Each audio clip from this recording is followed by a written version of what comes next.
Let's bring in our political correspondent, Tamara Cohen, for more on all of this. And Tamara, good afternoon to you. It's moving really quickly, as it has been for the past few days. We've had a comment after that huge decision by the US to pause military aid to Ukraine from the Vice President JD Vance. Just take us through what Mr Vance has had to say. Well, how Europe has responded today to these reports overnight that the US is suspending military aid to Ukraine. We saw Ursula von der Leyen announcing the EU are going to massively ramp up the money available for defence, so feeling that they need to step into the breach now.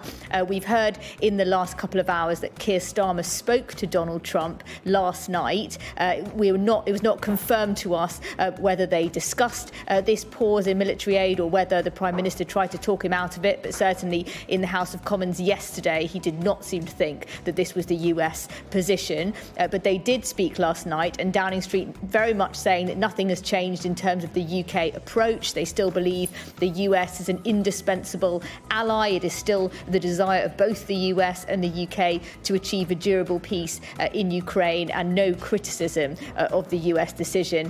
Downing Street pointing out that this is not actually a formal announcement. This is just reports. There's nothing on the timing of it, for example, how long it's going to last, on which they can comment. So trying to the approach being nothing has changed, although clearly the shift in the US approach compared to previous administrations is very, very significant. And a big indicator of that is some of the things that JD Vance, the Vice President, has been saying.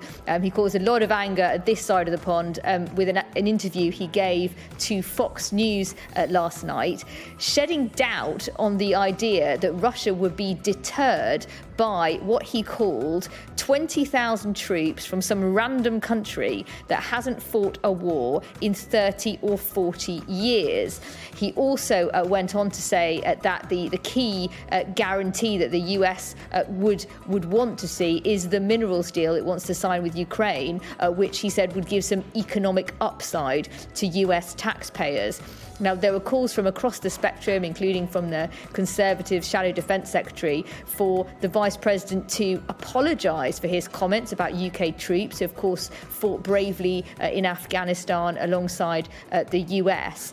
JD Vance then clarified on Twitter in response to a journalist saying this was bad news for Starmer and Macron, saying, "This is absurdly dishonest. I don't even mention the UK or France in the clip, both of whom have fought bravely alongside the US over the last 20 years and beyond." He goes on to say, "Let's be direct, there are many countries who are volunteering privately or publicly support, who have neither the battlefield experience nor the military equipment to do anything meaningful." So he's saying not the UK or France, although those are the only two countries who have offered up any peacekeepers.